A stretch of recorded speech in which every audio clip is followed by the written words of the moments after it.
Pagkatapos ng gulo, akala ko tapos na ang lahat. Akala ko babalik na sa normal ang buhay namin sa facility.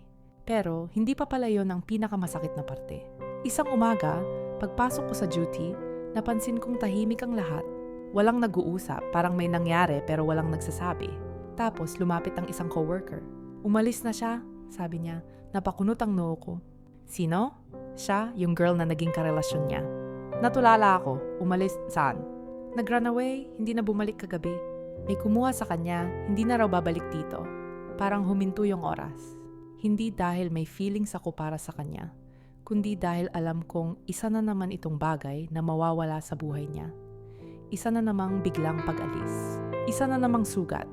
Pagdating ng break time, nakita ko siyang nakaupo sa may hallway. Nakayuko, tulala, walang imik. Walang sinabi ang mga tao, walang lumapit, walang nag-comfort. Ako lang ang naglakad papunta sa kanya. Hey, bulong ko, narinig ko. Hindi siya tumingin, tumango lang. Halos hindi gumagalaw. She left, sabi niya, mahina. Wala man lang paalam. Wala man lang kahit isang message. Hindi ko alam kung ano ang dapat kong sabihin. Hindi ko alam kung paano ko siya papakalma. Pero tumabi ako sa kanya, tahimik. Naroon lang, ang weird no? Bulong niya, ginulo niya yung buhay ko. Pero bakit parang ang sakit pa rin na nawala siya? Hindi ko sinagot. Kasi totoo naman, minsan kahit may mali ang isang tao, nasasanay ka sa presence nila. At kapag nawala sila, may lungkot pa rin naiiwan. Siguro karma, sabi niya, pilit na tumatawa.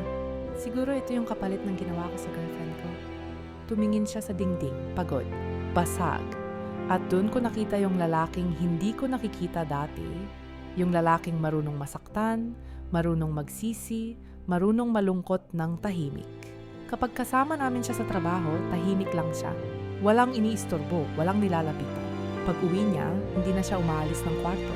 Hindi kumakain, hindi sumasabay. Ako lang yung kumakatok. Hey, kain ka muna. Hey, may kailangan ka ba? Hey, okay ka lang ba? Hindi ko alam kung mali or tama, pero habang iniiwasan siya ng lahat, ako yung mas lumalapit.